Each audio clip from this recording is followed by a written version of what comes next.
So there's a topic that I've absolutely mentioned in the past in passing, but I do get a lot of questions from people about it, wondering more and wanting more information on what it's like to be not only a single dad, but a single full-time dad of a now 14-year-old daughter, and what kind of dynamic that brings.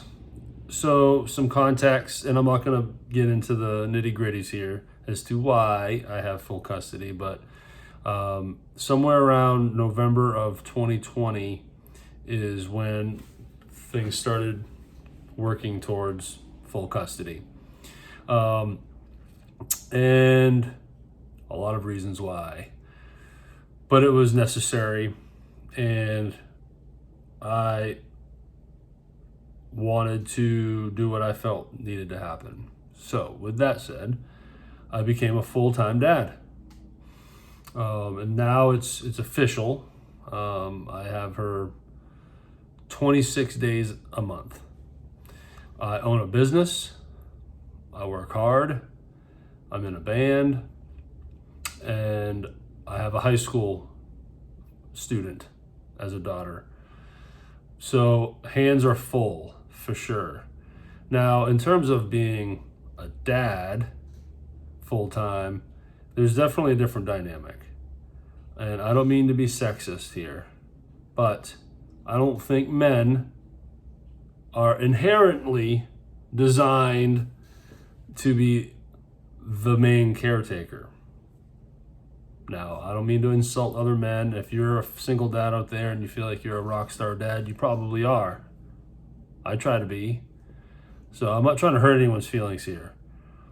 But I think mothers have that inherent instinct to raise a baby.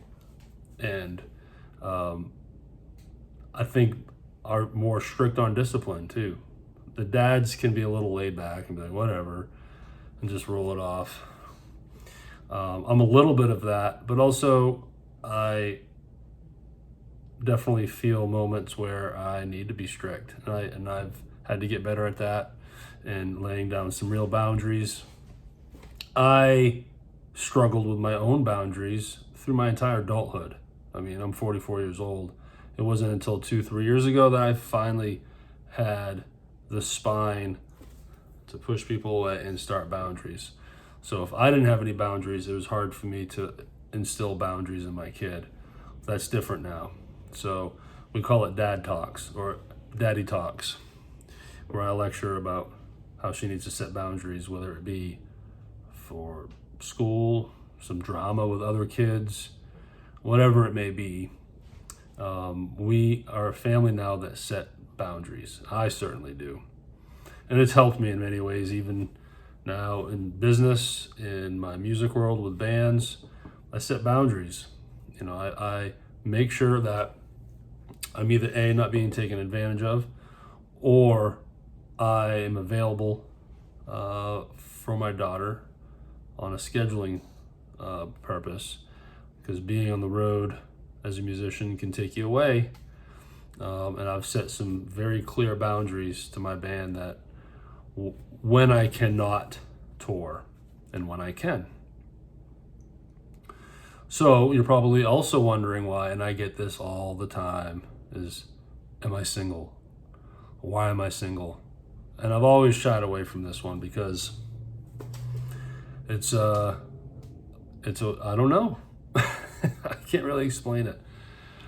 What I can say is there was a time in my life where I was, let's say, a little promiscuous. And when I was drinking and touring heavily, and I was a different person back then. Well, then I got my crap together now a little over 8 years ago, quit drinking, and just started down that new path. And all of the what's the word I'm looking for, shenanigans that were going on pre-sobriety stopped by design. I chose. I'm like, not only am I not drinking, but I'm just getting away from the other things that I was doing as a way to focus on me. And you have to be selfish in sobriety. You really do. You have to talk about setting boundaries. It still took me a long time to set those through my sobriety, but you have to focus on yourself. You got to feel and be a little selfish, because the only person that can work on you is you. Everyone can be supportive about your sobriety, but at the end of the day, it's your choice whether you drink or do drugs or whatever it is, and it's up to you to cope with that. And sometimes coping with that is setting boundaries and not hanging out with certain people, and that might hurt feelings, but it is what it is. So I just changed everything as a way to focus on myself. Well, time passes and I'm already a not so social person to begin with. Now I'm not drinking, so that eliminates a lot, because I never really, I liked going to the bars, but I went there because I wanted to drink. And if it had to be more of a social situation, I drank in order to handle the social situation. Now I don't drink and I don't care about bars. I don't miss it at all. That was fortunate for me that I was able to walk away from that. So with that said though, social situations can make me anxious. So, I'm a little more introverted and homebody now. And really all that is an excuse for not just taking chances. So that is something that I'm trying to get better at. Between this channel, my business, all my other podcasts and everything has definitely instilled a lot more confidence in me. The fact that I'm on this phone talking about this should tell you everything you need to know about that. But that's all I got for you on that as far as why I'm single. I am just an independent person. I love my space. I don't like talking a lot. So some people like to talk a lot, and not only do I not like talking a lot, but I only have so much room for listening. And I'm not trying to be selfish, but I need my space to think.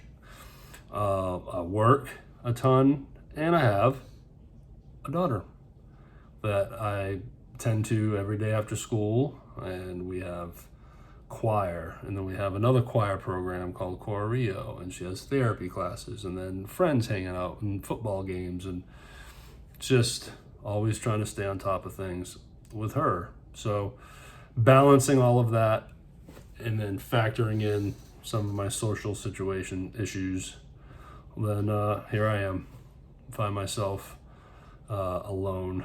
Oh, it's not that bad. So to wrap this up, I'm very glad that my situation with my daughter is the way it is. It's taught me a lot. It's made me a better person. It's made me more responsible. It's actually made me work harder, because if I have a more limited time to work, then the time spent working is more valuable. I make sure I get it done. Or if I have to work a lot of hours stretched over a day, I strategically place that work time when she's at school, early in the morning while she's still sleeping. As the day I record this, I was at my desk at 5 a.m.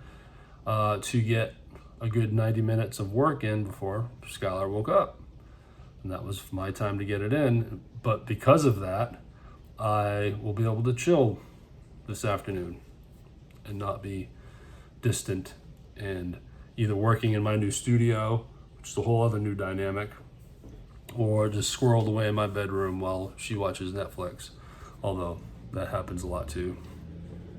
So to all the single full-time dads out there, I salute you. Good on you. I think it's fair to say that it's a rarity.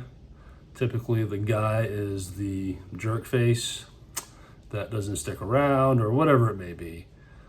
There's far more single moms, right? I think we all know this. But for the dads out there, whatever the situation was that put you in that position, God love you. I know how it is.